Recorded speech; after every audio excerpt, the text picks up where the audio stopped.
Sometimes you have an orchid that will start growing a new growth from the middle of the flower spike or in the middle of the stem, which doesn't follow the same patterns that normal growth has on an orchid. That's one leaf to the left and one leaf to the right. It's in the middle of the stem that shouldn't be there. Well, these new growths are called keikis. And in this video, I'm going to answer the 8 most asked questions about what to do with keikis.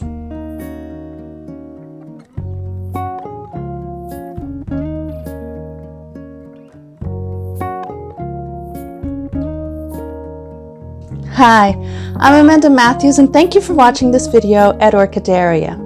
A keiki is another way that the plant will produce growth without a pollinator. It doesn't have to have 2 sets of chromosomes to produce a keiki. So in this sense, if this keiki grows to be a full mature plant like the mother is, it will have the same smell, it will have the same color, it will have the same flower shape and size because it is the same DNA. We get the word keiki from a Hawaiian term that means baby. So in fact, this is a baby plant. There are some orchids that have a higher tendency to produce keikis, and those are dendrobiums, phalaenopsis, epidendrums, and oncidiums. These orchids will produce more keikis. So if you are wanting to have a keiki, after the flower has bloomed and blossomed and all the blossoms have fallen off, usually we cut the flower spike back to the last flowering node. Well, to have a keiki, it's best to leave this flower spike on and use a hormone stimulant to produce this keiki. There are 2 places that keikis can form on your phalaenopsis orchid. It can be formed on the flower spike itself, and it can be formed on the stem. Question number 2, what does the keiki say about the health of my orchid? Now, as most things in orchid care, it can go both ways. First, it can say that your orchid has had a hard year and it's giving up on life. It doesn't like the conditions it's growing in. It wants to have one last chance to reproduce this plant and give its child a better life than it had itself. So the plant is under stress. It's a sign that the orchid care was not adequate and it wants to try to propagate the species before it gives up on life and dies. The second is a way of saying that it is healthy, it is loving life, and it just wants to produce new growth that will endure the same conditions. So it is a double-sided coin with both sides being extremely opposites. To know which is the condition of your orchid, you need to check your potting media. See what your orchid is growing in. See what the pH is. Run water through it and test the pH of the water as it runs out. Test the pH inside the potting media. Check to see how fast water can enter your potting media and exit the pot. Try to keep a journal or a diary of when you repotted your orchid last to see if you need to repot this again. Remember, phalaenopsis orchids will need to be repotted once every 2 years, and if they're in pure sphagnum moss like this one is, it will need to be repotted every year. Another thing you can check is what is your fertilization method during the life of your orchid. If your orchid is thriving, if it has strong, firm leaves, if the roots are just healthy and plump, then your orchid is producing a keiki because it's loving the life that it's in. If your orchid, like in this one, has had a hard year, the leaves are limp. See, I can bend and fold them easily. This orchid has no resistance. Most phalaenopsis leaves will not be this limp. I mean, look at that. So in this case, I know my keiki has formed because it doesn't like the conditions it was in before. Question number 3, how do I know it's a keiki and not a new flower spike or a new leaf? Well, leaves, especially on phalaenopsis orchids, will grow one to the left, one to the right, and then follow that sequence throughout the year.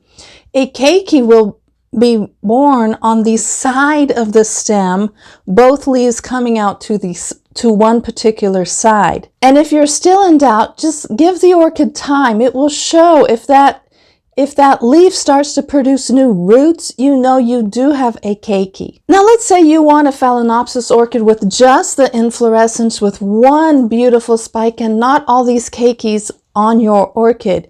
How to prevent keikis from growing? Well, as soon as that last bud falls out, cut the flower spike back to above the last node closest to the stem of the orchid. That way it will not produce keikis on the flower spike itself. The only place it can produce keikis are on the stem, and those are harder and more rare, but they do occur. On the other hand, the other question is, what if I want to fill this orchid with keikis and just produce a massive plant that is producing new life all the time? There is a product called Keiki paste, and I do not recommend it because you are spreading hormones all over your orchid, and you're stressing your orchid to the point of not allowing it to grow naturally. You're inducing hormones to it, and it's really going to take a hit. It might be beautiful for the first year, but orchid care is not about just 1 year. Orchid care is about year after year after year of healthy flowering, blossoming plants. The Keiki paste will produce new growth from the dormant nodes that are on your flower spike. So that's why it's important to know what a node is. The sixth question about keikis is when to remove them. Well, this keiki right here is a baby keiki, and it has no roots as of yet. It will take a longer time to mature to get big, beautiful, healthy leaves and roots. There is a saying that you need to have three leaves and 3 roots. Phalaenopsis orchids do not come in odd numbers in terms of leaves. They usually go 1 leaf to the left, 1 leaf to the right. I recommend that if you have 2 good, healthy, strong, vibrant, green, thick, luscious leaves and 4 nice roots, you can take this keiki off, and they're really relatively easy to take. You can twist them off or cut them with scissors. They usually come off very easy. But make sure that this keiki will have enough conditions to grow without its mother, because right now the only life that it's getting is being sent by this mother plant. If it doesn't have the mother anymore, it has to guarantee its life on its own. So it will need leaves. It will need healthy roots. Keep this keiki on your orchid for the most time that you can. Question number 7, how long does it take from the keiki to be repotted? Well, by the time it has good leaves and nice healthy roots, you can repot it inside the pot with the mother plant. Now remember, if your potting material was something that made the orchid produce a keiki in the first place, do not repot it in the same potting media. And you know that the keiki was made because of the health of the orchid, pot it in the same pot to the side of the pot. Don't pot it right in the middle. Pot it off toward the side in the same pot.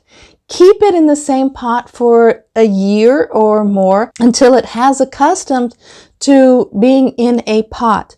All those roots that you saw on the beginning, they are aerial roots, because look where they are on the orchid. They're going to be in the air. When you repot them, they're not going to be used to that potting media, and they are going to die off. The new plant has to send out new roots that are accustomed to that potting media. And so that first year of the keiki is just adaptation. It's learning what kind of potting media it likes to be in. Once the keiki is large enough, then has roots that are adapted to its potting media, you can pot it in a pot by itself. I suggest pure sphagnum moss since the roots are fine and tender. If you don't want pure sphagnum moss, because I do have a problem with pure sphagnum moss, it tends to mold a lot just because I have a heavy watering hand. I like to really keep water on my orchids. If you do not want to use pure sphagnum moss, at least mix it with fine grade bark. Don't use those big chunks of charcoal or those big chunks of orchid bark, because the root's going to hit the bark and hinder its growth. You need small, fine grade orchid bark so that the roots can travel around inside the pot and become nice, strong, and healthy. If you've liked this video, please hit the like button, and that gives me some kind of feedback of what's going on.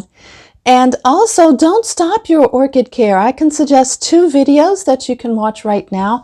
The first one is a little longer. It's called Orchid Anatomy and Terminology. And there I'm going to go over all the terms that I use in orchid care. And not only just a dictionary list, but how to care for your orchids relating to each term. And the second video you can watch down here is about life cycle. What to expect? How long will this orchid live? What steps does it go through? What are the processes that it has?